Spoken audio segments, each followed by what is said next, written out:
Hey guys, I thought I'd make a little clean and simple card today for this month's challenge. I know it's nearly the end of the month, but just a little bit of last minute inspiration if anybody still wants to join. So what I've done here is I've created some what I'm hoping is going to work as my own pattern paper. So I've used a digital stamp from Rachelle Anne Miller, which is this ghost, but I have copied and pasted it into a Word document using the no line option that you get. So when you buy a digital stamp from Rachelle, you get a no line version and then a proper kind of black line version. So you can choose which one that you want to use. So I have gone with the no line version, which is obviously much paler in colour, and I thought it might be nice to make some pattern paper out of that. So I've just copied and pasted it on a Word document and rotated the direction of the ghost around to make this pattern. So what I'm going to do now is cut out an A2 panel and use that as our background. Okay, so I've got some nesting dies here. These ones are from Pink and Main, and they're stitched rectangles, and I use these all the time. Right, so let's just tape our die where we want it to go. Okay, let's run that through our die cutting machine. Okay, so we've now got our stitched panel, which is really cute, with that handmade patterned paper, and I've also die cut out a black panel with the bigger of the A2 dies, so I could mat those together. Should we fussy cut them out and see where we get to? If you struggle with fussy cutting, these are the tips that I always give. First of all, just trim away as much excess paper or card from the outside as you can. Because that only gets in your way when you're trying to fussy cut. Then I would say leave a little white border around the edges like this, and that gives you the look that you get with coordinating dies. They always have a little white border around the edge, and I think it gives it a really nice kind of professional finish. Let's cut some more of this excess away. The next thing I would say is take your time. It's not a race. We want this to look nice. And especially if it's going to be the focal point of your card, you'll see that as I'm cutting my image, I'm actually turning the card around rather than moving my scissors. And again, I find that helps you to get a smoother line when you're cutting. Gives you more control over the paper. The scissors that I use for my fussy cutting are these Cutter-Bee scissors. They've got a lovely sharp blade. They're nice and small, easy to handle. And yeah, I just find that they do really, really well. It really would have been much quicker to use my scan and cut, but there you go. Plus, I actually quite like a little bit of fussy cutting. I find it quite therapeutic. I used to hate it. And I remember when I was at school, even as a kid, when we had to cut things out in class, I'd be like, oh no, because I just used to be so bad at cutting things out. I just didn't seem to be able to do it as well as the other kids.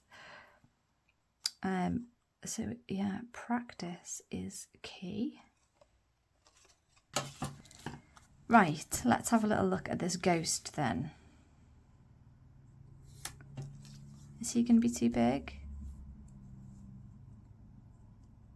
I quite like him actually sticking out over the edge there. Let's grab some colours that are quite Halloweeny or festive.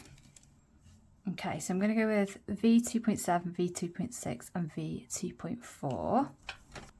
So one thing that I've learned with my Olo markers so far is that they are very juicy.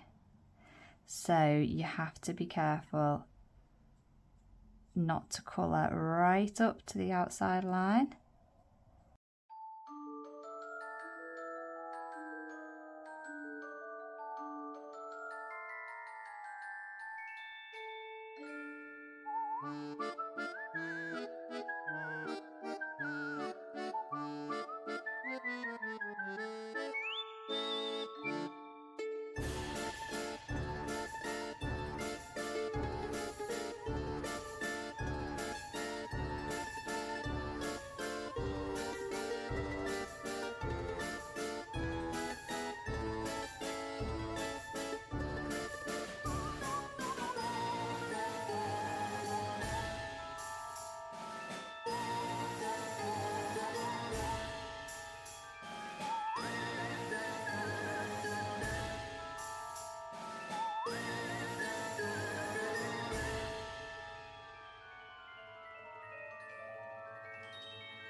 Alright, so I've just had a check through my stash and I've got this really cute little stamp set from Pretty Pink Posh.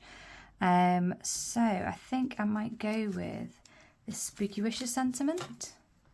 I think that'll look quite cute there. I'm going to give this a dust with some anti-static powder just in case there are any oils on my fingers that I've got onto the page. So I'm just going to use my Wow Embossing ink pad, which is really good. It's really slow drying, so it gives you plenty of time to get your embossing powder on. So I'm just going to use my bright white embossing powder from Wow.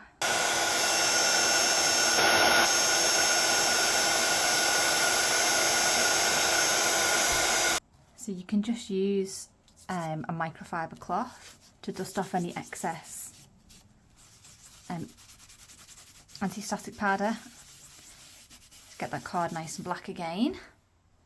And then again, I think I'm just going to fussy cut this.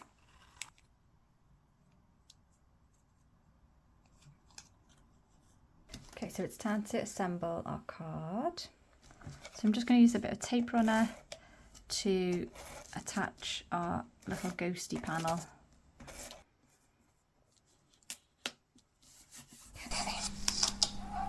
So I'm just cutting down some foam tape to pop on the back of my ghost and the balloons. I am just making sure that none of my card is going to be kind of sagging, and make sure that every little bit is supported. So I am placing this down so that the balloon on the left just crosses over from the pattern paper into the black border, because I think that just adds a nice little bit of contrast and visual interest. And then I'm also popping down my Spooky Wishes sentiment with foam tape as well. To finish off my card, I have grabbed some sequins. These are just from my stash, so I don't know where these are from. They are ancient, but they fitted quite well with the colour scheme. So I've just added those on, and I've popped 5 on there because it's an uneven number, which is more visually appealing to the eye. And that finishes up my card. So I hope you really enjoyed it today. If you did, please do give me a like and subscribe to my channel for more inspiration, and I hope I will see you soon. Bye.